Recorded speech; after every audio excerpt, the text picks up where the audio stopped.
Pat McAfee is. No one knows where he is. I thought they made an announcement about that, didn't they?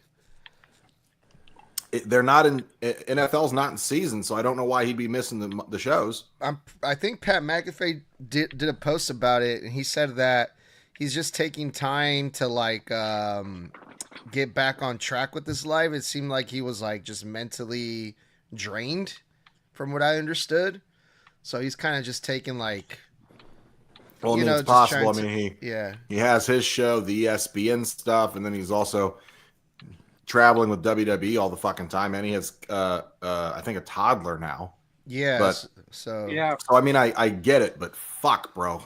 Y'all could put anybody else with fucking Michael Cole. I got to listen to Corey Graves' dumbass every fucking month. I can't. He's my least favorite commentator of all time. Okay, so I don't think we did predictions for Saturday night's main event, but we went over Saturday night's main event. Okay, so we at least reviewed it. Yeah. Yeah. All right, but man, I tell you what, like, hope McAfee's good. Hope he's back. I miss his energy, and I'm not looking forward to main event because I genuinely just don't want to hear Jesse make it all about him fucking self. If I'm being completely honest, as much as I hate this man, I would rather have Hulk Hogan show up. No. I literally said that. I literally said that when we went over. That's literally what I said. I didn't hear your ass, so. No, not recently, Tommy. When we went over the last Saturday night. No, they can fucking bury Hulk Hogan in the bottom of the fucking archives for all I'm concerned. He doesn't ever need to step out. Him and Brock Lesnar can forever stay away from WWE as far as I'm concerned. Now that is something we can. If there's anyone I feel bad for right now, it's Teddy. Oh yeah, his son passed away today. Teddy Long. Teddy Long. His son passed away. Did they say why died? though, or how? Oh wow. No. I couldn't find anything on that either. That sucks, man.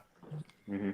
I love Teddy. I watched his interview with Undertaker on the 6 Feet Under podcast that came out last year. Really good to watch if you haven't seen it, but Teddy had one of the better episodes. Fucking hilarious. You get some real insight with that episode. You'll go one-on-one is always with the Undertaker. So, Jay, my love on the comment says, what happened with Goldberg? I lost power. We just got power restored. Goldberg, we'll probably talk about it later, but pretty much Goldberg showed up. He tried to pretend that he could drive a Camaro SS. He Gunther tried to punch him. Goldberg countered with his own punch. Tried to spear Gunther, but Gunther rolled out of the ring. That's pretty much it. What up, bro? Did it make sense to me that he was going to try to spear Gunther while Gunther had a fucking giant title belt around his waist? That's what I said. You're just gonna hurt yourself. I was like, this is going to be fucking... another concussion. Gunther's going to retire before he even has his match. This is going to be Bret Hart wearing the metal plate all over again in WCW. Like, legit, he's just going to freaking... I'm like, you're going to throw your full force body into the midsection of a dude wearing a giant golden metal freaking, like, plated belt? You're going to fucking throw your shoulder out, bro. You're going to rip your rotator cuff off. What are you doing? Like, it's like banging your head into the lockers all over again to psych yourself up. Just throw caution to the wind. But I guess no one ever said Goldberg had brains, huh? That fucking belt is tight right around fucking Gunther, huh? And I don't know if you've ever held some of those more authentic belts, like the authentic ones. They're heavy as fuck. Oh yeah. Like they are thick. With the wrestling show that I've been going to every now and then, I've gotten to hold their title belts, and they are way heavier than the replicas. Yeah, only championship I've ever actually won pro wrestling was a tag team championship, and I held it for 3 weeks. The motherfuckers are heavy as shit. And I'm glad, unlike these guys, I didn't have to travel with the shit. These guys got to go through like TSA and put it in their luggage and shit. Got to pay extra because it's over 50 pounds. Like, fuck that shit, bro. I just left that shit at the warehouse. All right, you guys ready? Yep. What's up, everyone? Welcome back to the Snug Wrestling Podcast with me, your host. My name is Edgar, and the Snug crew is all here with me once again. Mr. Blood, Tommy, and Toxic. What is up, fellas? Happy Monday, y'all. How we doing tonight? Big heels. I'm doing great. settling a lawsuit tomorrow morning at 9:30 with the lawyers. It'll all be over. Cha-ching. Yeah, after you said how long was that? 2 years. 2 Damn. years. Yeah, litigation. We got mediation at 9:30 a.m. So knock on wood and pray for the big bag. You know what I'm saying? Yeah. What are you gonna buy me, Mr. Blood? I wear a new, size 10 and a half. Humor. A new sense of humor. No. In order for you to buy me a new one, that would mean I would actually have to have one. That's true. So how about a new upper lip? Okay. How about maybe we give him the you know what? knowledge of who El Grande actually is? Yeah, I'll buy you the knowledge of El Grande Americano while it's Ludwig Kaiser's long white ass. You know what? With those jokes, just save the money and just buy your own sense of humor. How about them apples? You're the one who's funny looking. No, but you know who wasn't funny looking? Since Tommy wanted to bring it up already, El Grande Americano. He look, El Grande, for all the people out there that are saying that he's a fraud. It's Ludwig Kaiser and Chad Gable. First it was Chad Gable, then Ludwig Kaiser. Look, literally El Grande Americano. Grande in Spanish means big. El Grande Americano got taller, so he's just living his gimmick. He is keeping kayfabe alive, people. That right there says that he is not a fraud, all right? Right. He's so, the greatest luchador of all time.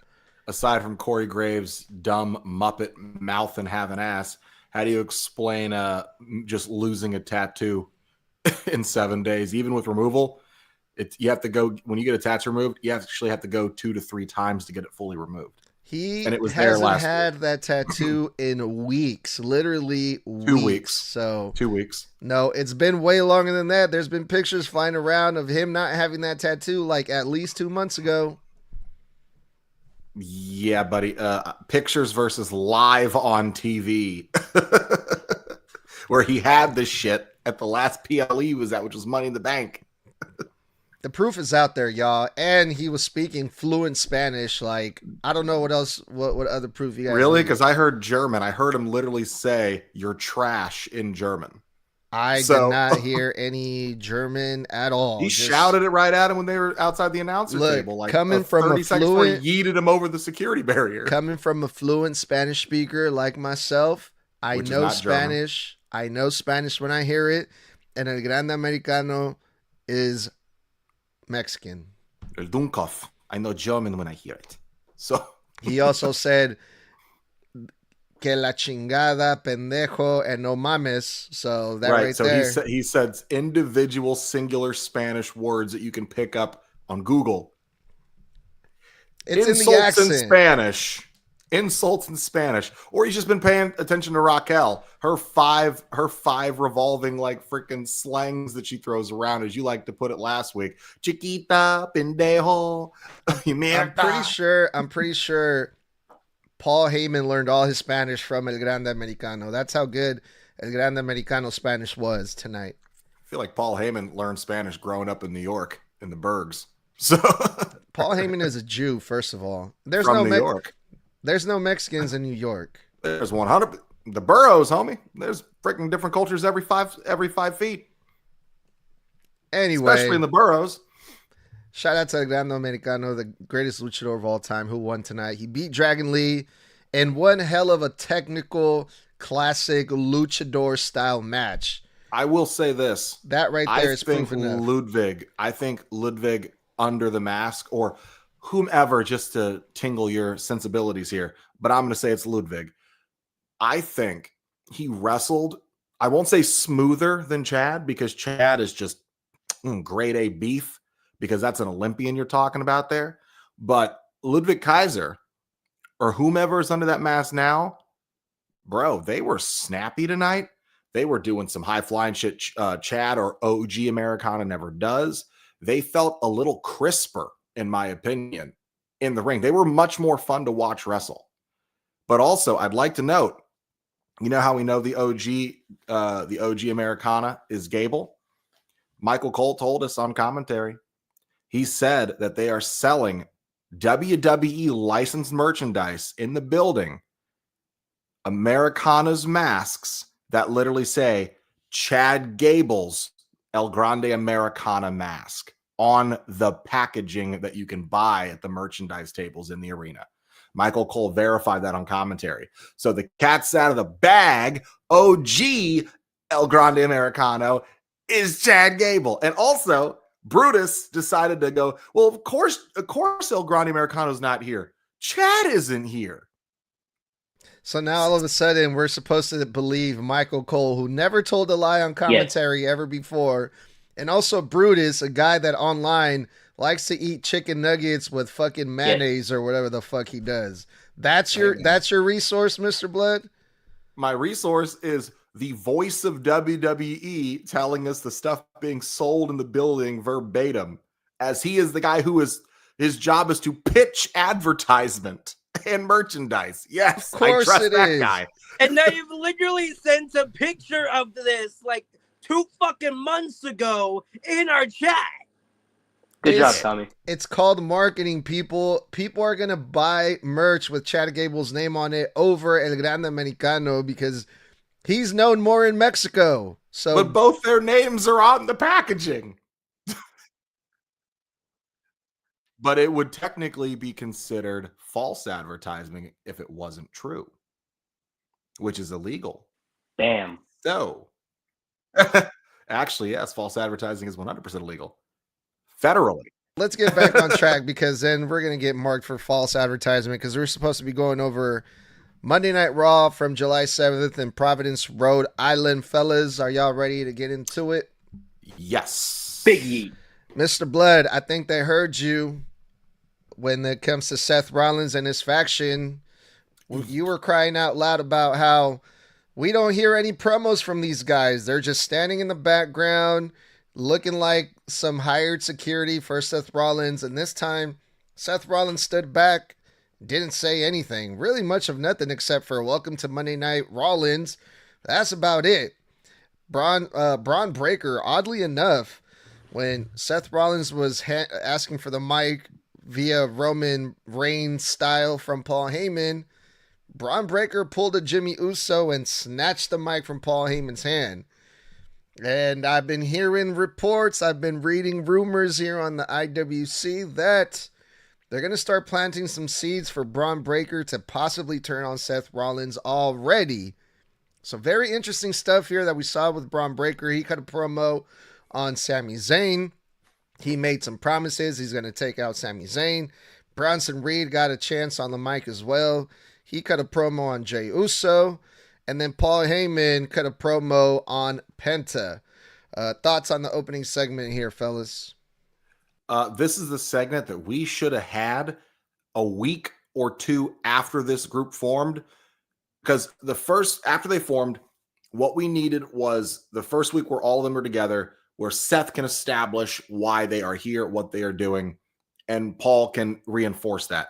The second week should have been they take it out of his hands and they start cutting their own promos to establish that they still have personality. They have a stake in this group, why they are here, something we needed almost 2 months ago at this point. And it's aggravating that we have to wait until we get all the way down the line here now to the point where, okay, now they're going to go ahead and give these guys a chance to actually say their piece. These guys, you can't sit there and tout the future if you have these guys playing security guards to the guy that you're really trying to make sure has the ball with the story in Seth Rollins. It doesn't make sense to stick Paul Heyman with these three guys if you are just going to have Paul Heyman put over how amazing Seth is. These guys are Braun Breaker, right? Great in NXT, great in the Intercontinental Championship reign, great on the roster, extremely popular with the fans. Bronson Reed, who has gotten his finisher over to the point where even if he's just crushing the ribs of a babyface, the fans want to see him do it more and more and more. And it's very hard to get a heel chanted to destroy a beloved babyface. Seth was beloved, and they kept chanting for Bronson Reed to keep hitting him with those 6 tsunamis over and over again. They begged him to keep doing it. What I will say about these promos, this was not Braun Breaker's best, but I think that's not really his fault. He hasn't gotten the chance to talk in a while. It felt like to me he was really trying to find his way across the promo, trying to just kind of take shots at Sami in a way that made sense. He ended, I think, in a decently enough strong way, but it didn't feel like he had all the energy in it that he could have, because I've heard him cut better promos talking to Kathy Kelly and freaking Jackie Redmond on sidebar commentary. But I will say Bronson had a bit more of a cohesive promo. It was a little bit shorter, but he got to the point faster. He actually told us why Seth would choose him after the history. It's because he put such a beating on Seth that they gained a respect for each other's tenacity, their ability to be destroyers. That makes sense. Why couldn't you tell us that 2 months ago? As much as I'm glad this was here, I feel like it's 2 months too late. But I'm glad it was here so we can finally stop shoving these guys into the background, because it was hurting their characters, in my opinion, and the presentation of this group. They did kind of address it when this first started, but we didn't really touch too much on it. But it's good that they brought that up again for, the people didn't know why they got together, but it was addressed a little bit in the past. I thought this was interesting because as Seth's music has stopped playing, the people are still singing Seth's song. I look at Braun and I notice he looks like he's about to start getting emotional. Like he's rubbing his face. He's like, for those of you that didn't see, I made like a sad face. Yeah, I'm like, why is he getting emotional? Is he about to do something that he's not really proud of doing? And then he does that, which I thought his promo was amazing, even though it wasn't his best. Sure as hell wasn't his best. He's had many more that were great. However, since we don't really hear Bronson on the mic, I thought that, I think we've heard him once while he's been on Raw. It's felt like he's been on once, like 3 times. I don't know, but to me it felt once. It felt like he's, after this it was his second time. That's what it felt like to me, because I know he had that promo going into his and Seth's match at Crown Jewel 2024. I know he did that. Excuse me. I was genuinely confused on this entire thing until Braun just got to the point on Sami, and then Seth's like, "Here you go, you can take it. Here, yeah, you can take it."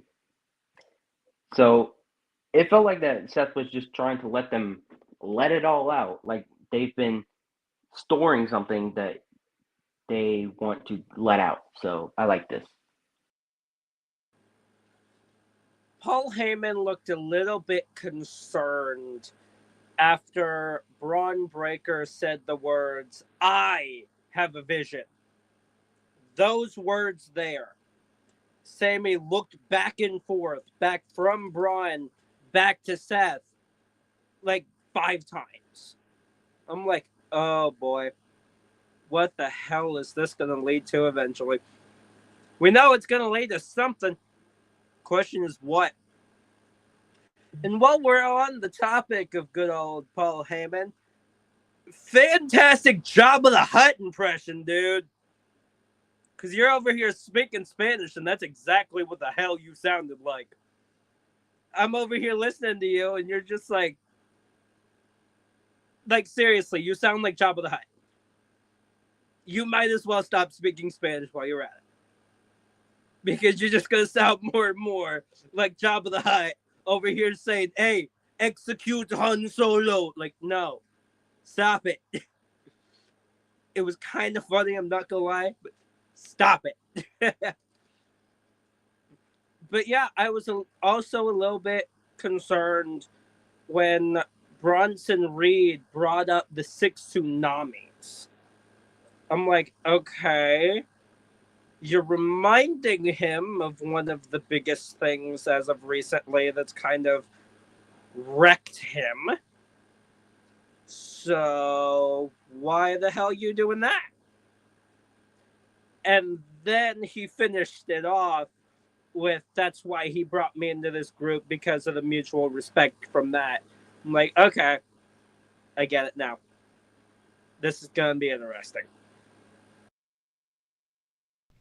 Yeah, so I got a feeling when Braun Breaker was trying to cut his promo, because he was like, I hate Sammy, I hate his song, I hate his hair, and I think he actually got himself worked up, and he was trying to find something else to say without actually saying what he was thinking, which is, I think that's why he was like stopping himself, like, okay, maybe I shouldn't say that, and he was just like, and he just got himself really worked up.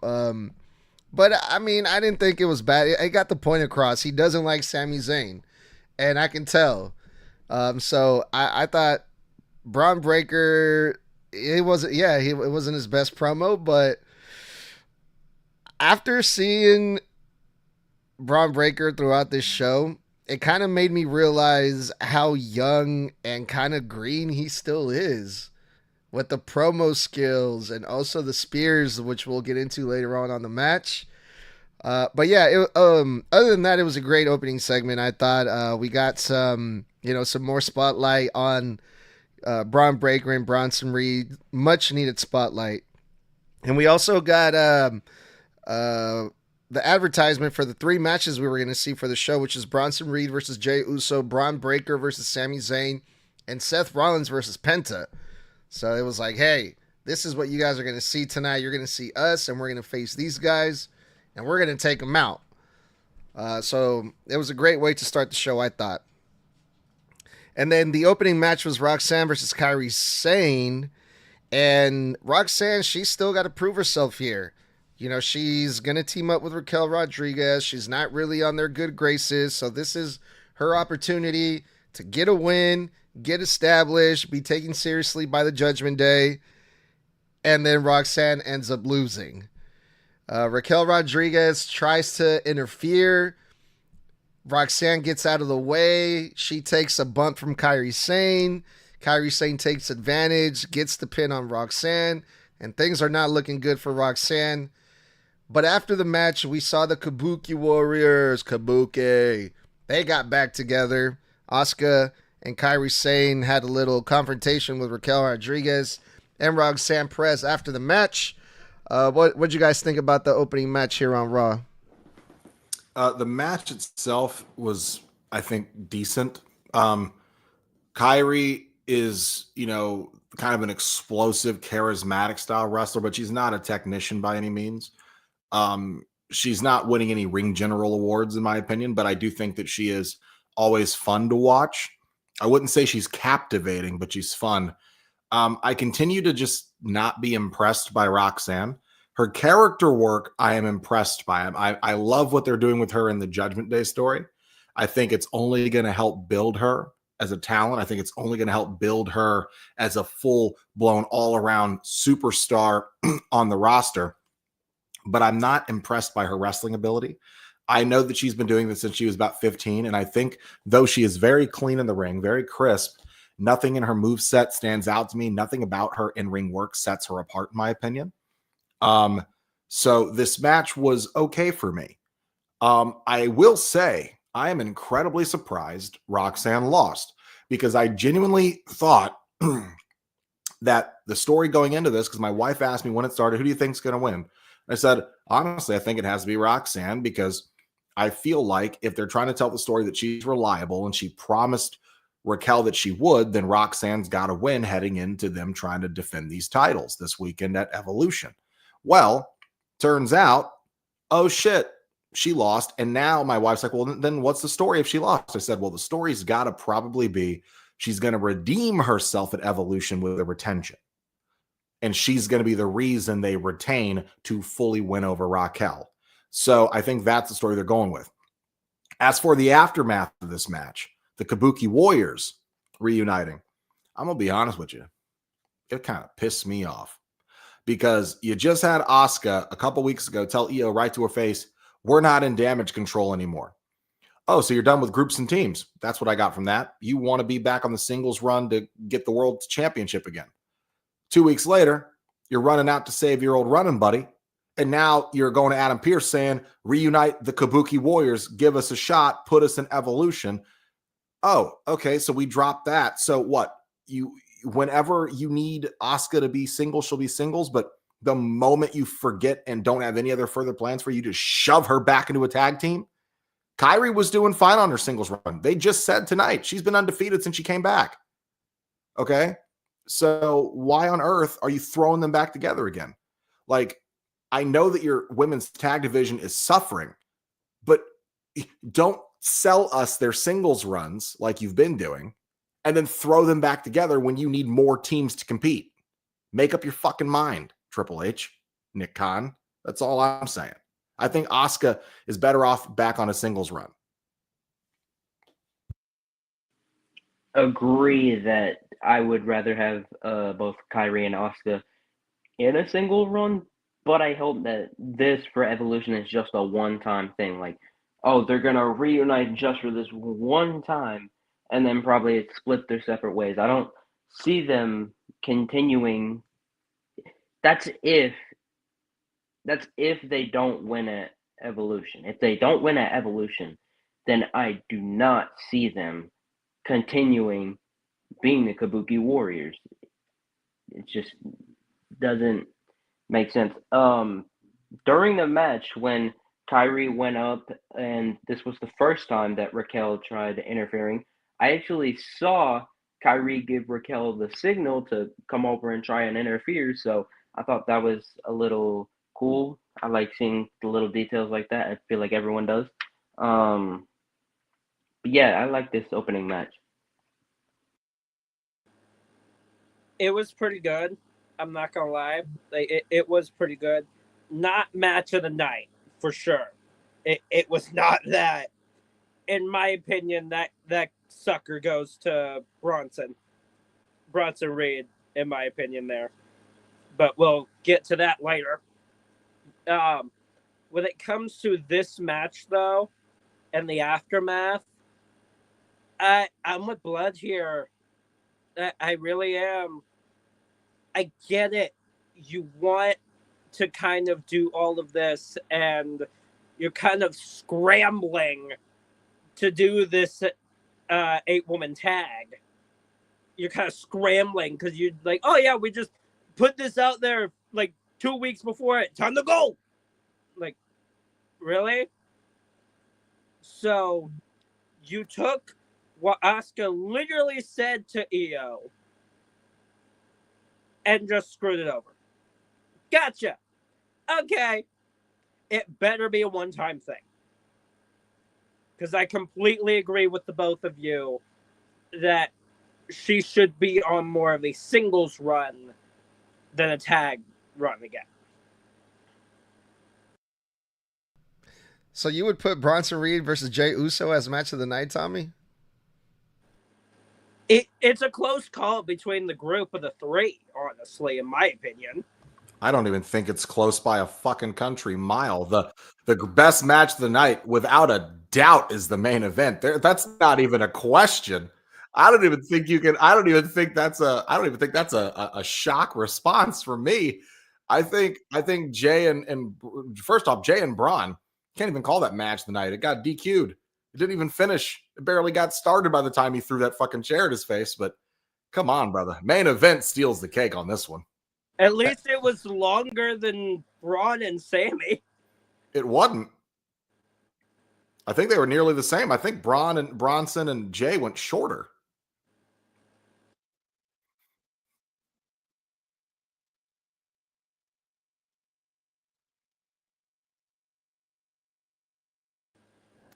Yes, I did, and I regret saying what I just said. Gab. I really do, because after rethinking about it, I completely agree with you guys on it.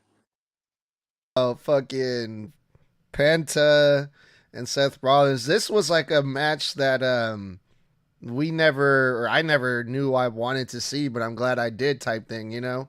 But we'll get into it when we get into it. But yeah, I was actually pulling for Roxanne Perez on this one because of, her involvement with the Judgment Day. And plus, I'm not really a fan of Kairi Sane. So I'm like, if I had to choose between these two, Roxanne is the one that's being presented right now and like a bigger deal, I feel like. So I was hoping Roxanne was going to get the win, but she didn't. So I hope that, for the sake of the story, I hope that she does come through at Evolution, Roxanne. Cause yeah, I mean the Kabuki Warriors, Kabuki, yeah, I don't really care about that either. They've, All right, Sean. they've reunited them like 3 times, by the way. Like, Tried to make it into like this really big moment, and I mean for the most part, the people got behind it because it's Asuka, but yeah, but it wasn't like, I mean, they weren't a big deal before Kyrie left several years ago, and then they were champions. But it's like, can you stop breaking glass in case of emergency everywhere on your roster? It feels like recently. all right, y'all. Sami Zayn versus Braun Breaker. Right before the match, Sami Zayn, first of all, he was already injured from last week. Karrion Kross attacked Sami Zayn backstage. Karrion Kross attacked Sami Zayn once again with a metal pipe on the injured ribs before his match with one of the toughest SOBs in the company, Braun Breaker. Poor Sami Zayn had a rough night tonight on Monday Night Raw. This match was no different. And at this point, I'm thinking, what is happening with Karrion Kross and his hate for Sami Zayn? Is he working with Paul Heyman? Are these guys going to have a match at SummerSlam? All these things were going through my head before this match started. But then the match started. And Braun Breaker was all over Sami Zayn. Sami Zayn had a little fight in him. But Braun Breaker hits one spear after catching Sami Zayn midair. Boom. Big spear on the injured ribs. Sami rolls out of the ring. And man, at this point, I'm starting to feel bad for Sami Zayn. He's already been injured by Karrion Kross. He already took a big, massive spear. He's about to take another running spear from Braun Breaker. We all know how fast this dude is. And Michael Cole is selling it on the commentary. Stop the damn match. You're going to break him in half. And the drama is real. And I'm getting all excited for the spear. And Braun Breaker runs. And he completely fucks up the second spear. He like barely gets him. And it was like, to me, what a missed opportunity to really put some sympathy on Sami Zayn. And I was just like, oh no, he fucked up. I'm sorry, but this was built up so lovely. That second spear should have been the one. I get that you have to protect your opponent. I get that Braun Breaker's being a professional. I understand that. But also that if you just hit it a little bit more in the middle, it would have made such a bigger difference, I think, in this whole entire situation. After a third spear, Braun Breaker hit on Sami Zayn. Braun Breaker got the win, and it was later announced Sami Zayn is going to be out indefinitely. But what did you guys see? What did you guys think about this one? I'll keep my thoughts on the match short because there's something about Karrion I'd like to get into that you may not have seen, but I'm sure myself and Tommy did. So as far as concerned, the match, I can barely call it a match. I mean, to me, this was basically a squashing of Sami Zayn. I mean, the majority of the match really happened before the match where he gets jumped by Karrion Kross with that lead pipe.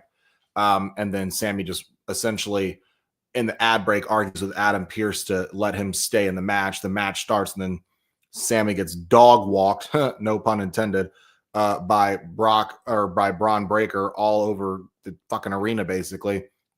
As for that spear, I want to say that the reason that I feel like Braun did not hit that spear full on wasn't so much of him botching it as I think Sami might have been standing too far back.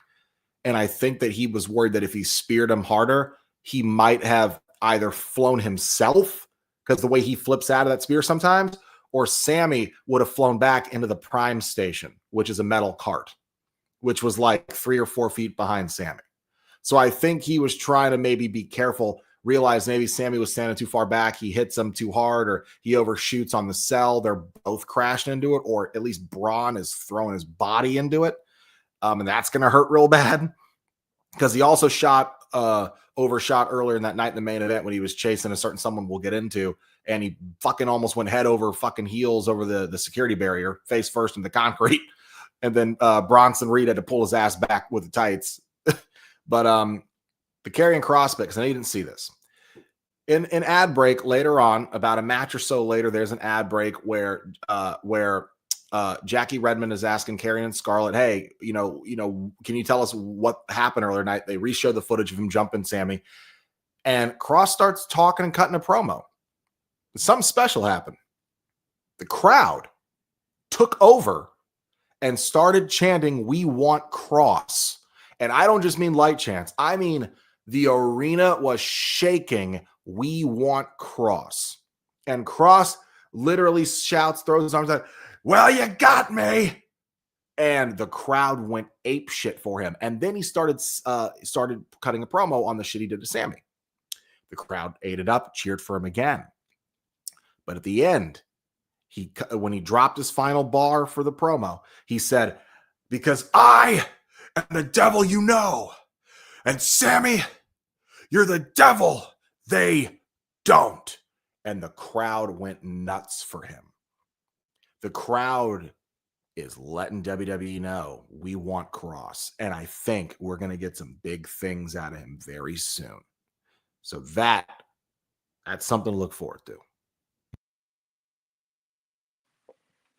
I don't know why, but I kind of expected Kross to jump Sammy as Sammy was making his entrance. It wasn't really surprising to me because, I mean, you had him jumping backstage last week. So why not just make him jump him again? I fully thought that Braun and Sammy were going into the Prime Station. I fully thought they were going into it when Braun does I think he calls it the Super Spear on the outside.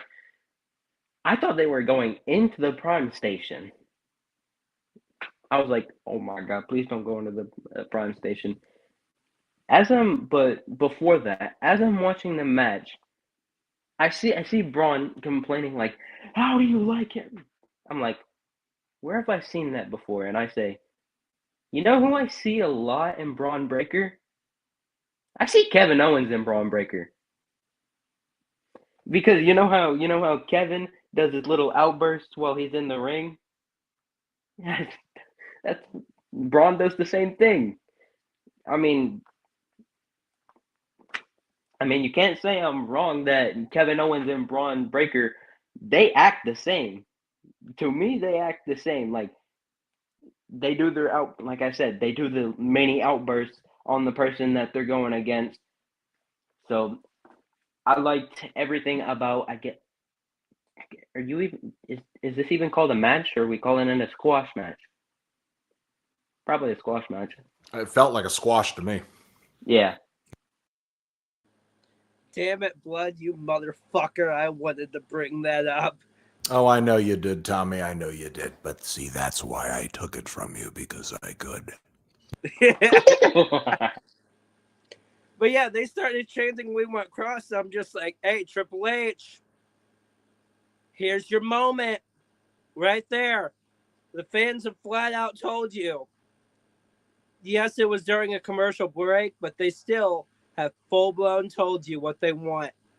Pull the fucking trigger on Karrion Kross.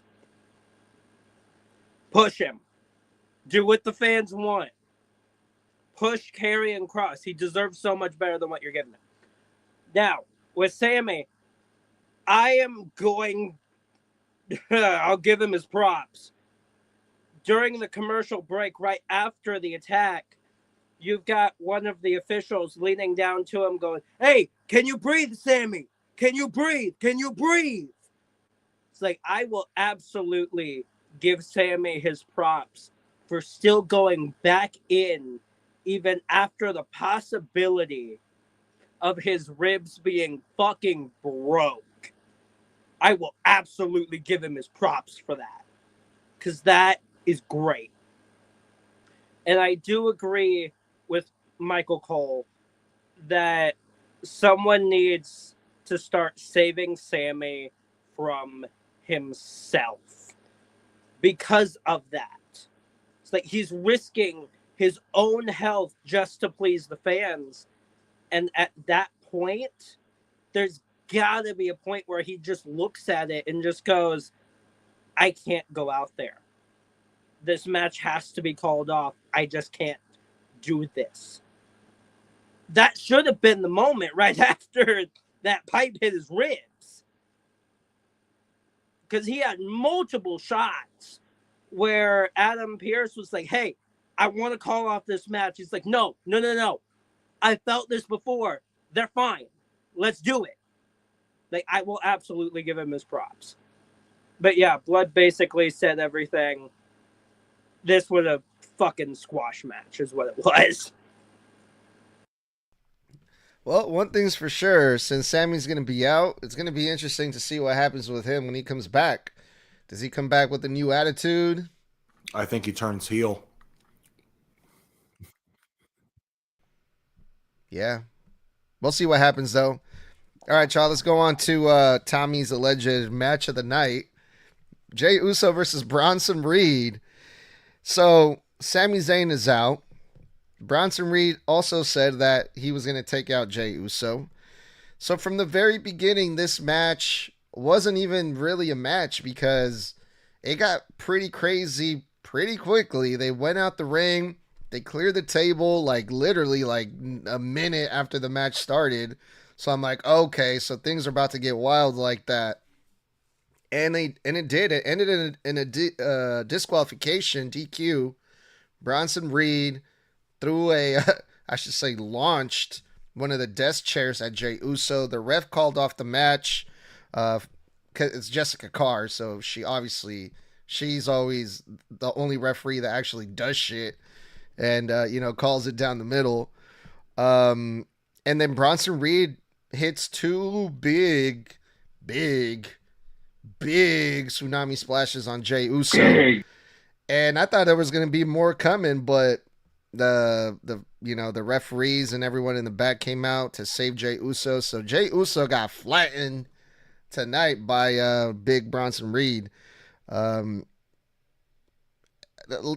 thing I noticed that I thought was really interesting was when Bronson Reed was sitting on that chair right before taking that super kick from Jey Uso. Michael Cole said, now correct me if I'm wrong, I posted the clip on my IG, follow my IG for all the clips at Snug Wrestling. Blood.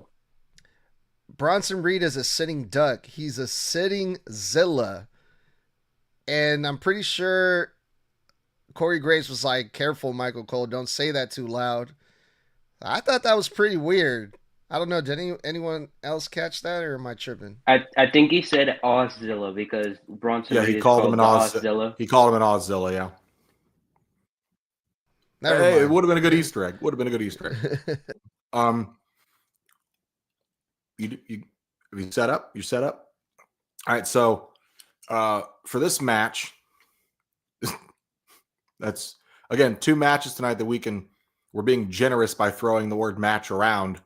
I mean, one, kind of odd that Jay wasn't even in his gear, right?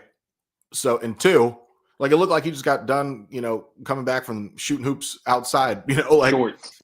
Yeah, like my boys in gym shorts, like, hey, hold on. After I shoot this 3, I go out here right quick. And I gotta kick Bronson Reed's ass. Yeah, play my music. 4 letters, 1 word. Yeah. Like that's what it felt like. Like he just got done like working out or some shit. And he's just like, yeah, hold the ball. I'll be back. Call the timeout. And someone needs to call it a timeout for him tonight because my boy was laid out. You know, something I thought was really weird in the opening segment when we see all of Seth Rollins' group, whatever they want to be. 2 months, not even a name for the group, by the way. But literally, they're standing in the. You know what I noticed? How do you call him Big Bronson Reed when Seth Rollins towered over him like another 3 inches? But you know what really I noticed? Paul Heyman is the same height as fucking Bronson Reed. I Googled it while I was like, wait a second. Bronson Reed is 6 foot tall. Paul Heyman's 5'11". But here's the thing. Wrestling boots usually add about an inch or so to height. So in certain frames, Paul Heyman looked taller than Bronson Reed. Paul Heyman. Okay. Thought that was interesting. Aside from giving Jay Uso some free CTE courtesy of an office chair, I was like, okay, so are we going to get any match finished to, like, are we going to get a full-blown match tonight at all? Because so far we've had one, and this is number 3. You know what I'm saying? So I thought it was fine. Sets up the story. If he really wanted to take Jay out, he would have hit him with more than just 2. But as far as it's concerned, I think Sammy's definitely coming back to turn heel. I'm still holding my place. I've said it a million times. I'm still holding my place. I think Sammy turns heel on Jay. I think that's still happening when he comes back. I don't know how long they're going to keep Sammy out. I think eventually this is all going to lead to a team match, some kind. I don't know if they keep him out until War Games or whatever or something. I think that whatever happens, Sammy turns on Jay. So I just kind of sitting here wondering, where is CM Punk? You know what? That's a good question. Where is Punk? I mean, first you have Roman not showing up to work. Now you have Punk not showing up to work. I mean, are you just throwing Seth's biggest rivals? Are they just not showing up to work? Do they just not like work anymore? Anyways, yeah, Tommy, I don't know how this was match of the night for you. This was definitely not match of the night. Definitely not match of the night. This was Bronson getting his ass kicked and then thrown into a chair, kicked again, and then Jay getting jumped on. This was all that was. That was not a match whatsoever. Last match with a spear party. And then you have whatever I just said. And then the main event, which we'll actually get to later, was the only good match. You know what? I don't know why they didn't just have a 6-man tag. Just make a 6-man tag.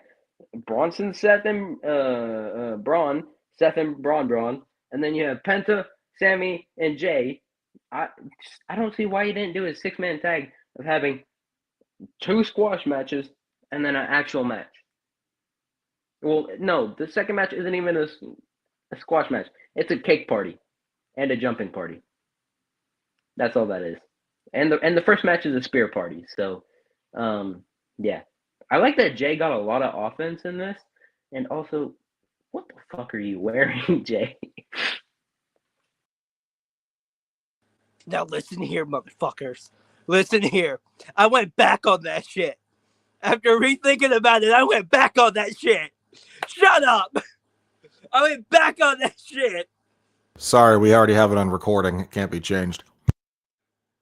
Yeah, but Gotcha. then I said after that after fully thinking about it, y'all are right. Fuck off.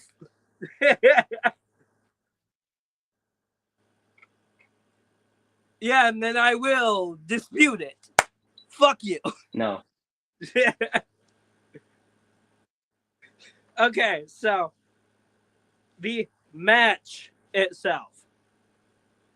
Y'all basically said everything about it. Y'all left me with like nothing. Pretty much. Yay. Fuck you, Toxic. What I will say is this. Right now, Blood, your answer is this. You asked how are they going to call him Big Bronson Reed when he's smaller than Seth? Your answer is, and this is coming from the heavy one of the group, wide. He's big. So he's squatty Bronson Reed. Yeah. He's portly Bronson Reed. He's fluffy. He Is ain't what big. he is. He's fluffy. Big is generous. Take it from a man of color.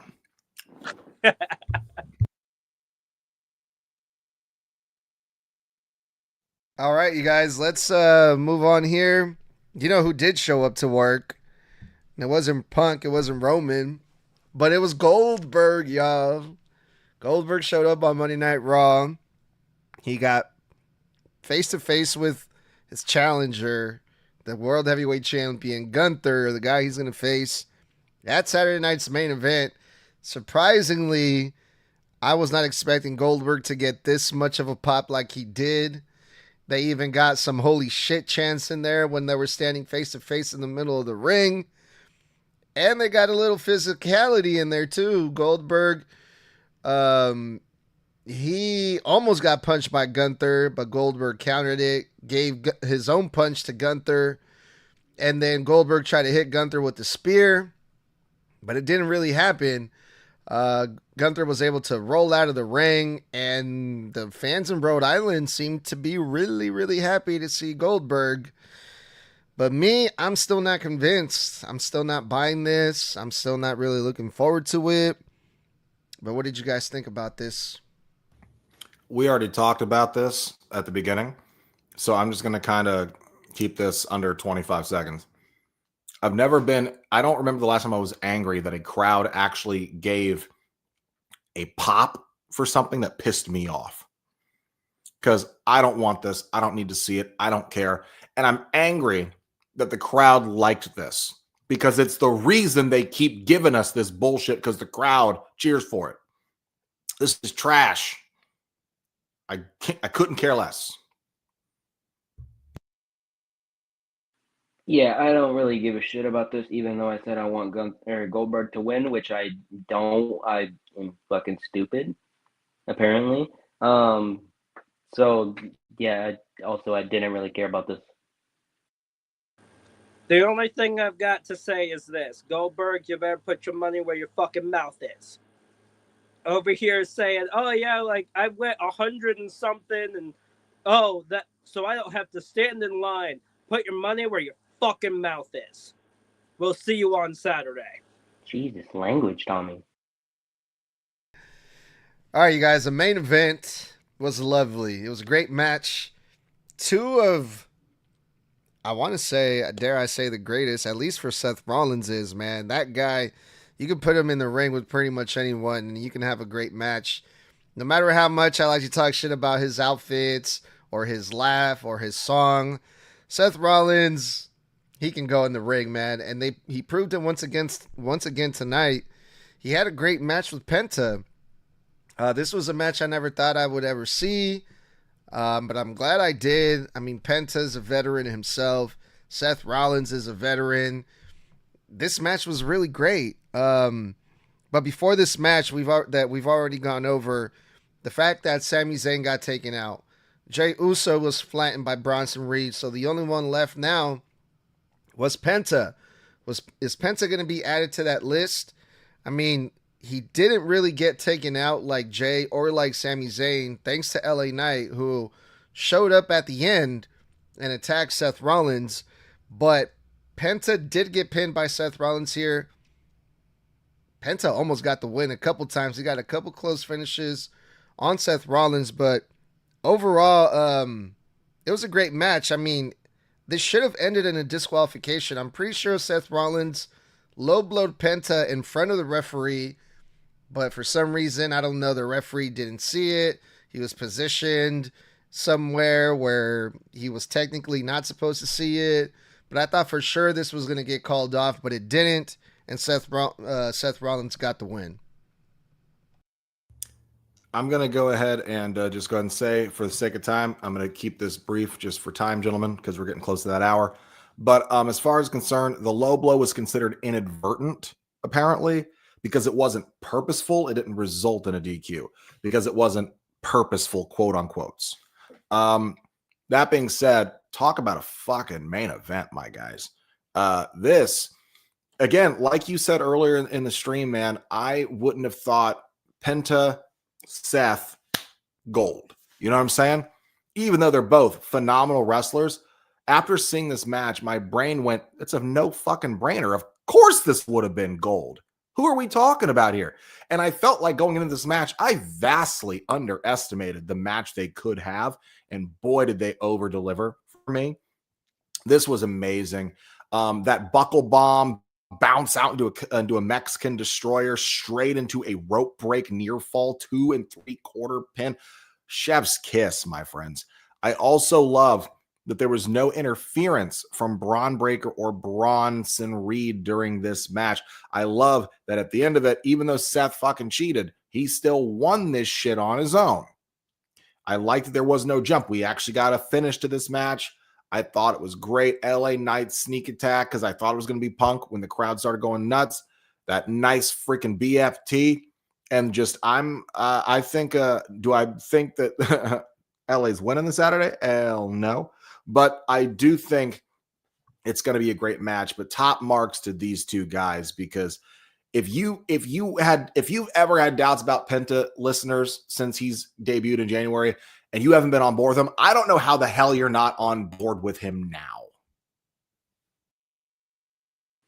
Yeah, how have you if you don't like Penta by what we're in July and he's debuted in January, how have you not? It's just weird. But yeah, Tommy, this was match of the night.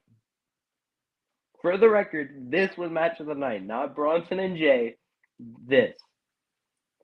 Everything in this match was clean. I got so worried when Seth moved out of the overhand chop into the ring post. I'm like, holy shit. But then I thought that he was going to be like holding on to the hand for the entire match and Seth is going to target the hand.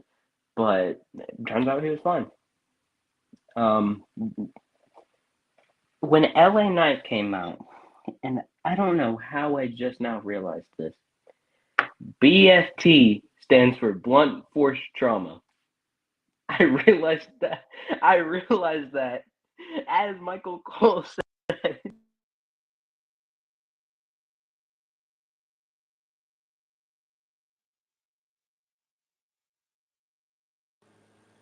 For the fourth damn time, I went back on that shit. I went back on it.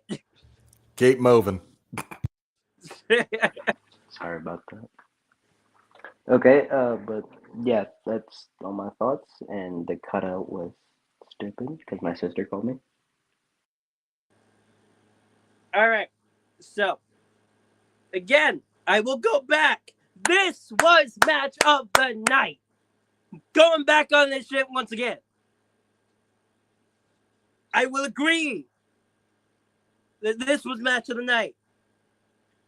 I do love the fact that LA Knight came out after, because of the fact that it raises up the stakes a little bit and the hype for Saturday night's main event with those two going head to head.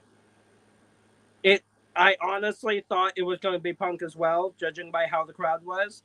But I'm glad that LA Knight came out and hyped that matchup a little bit more.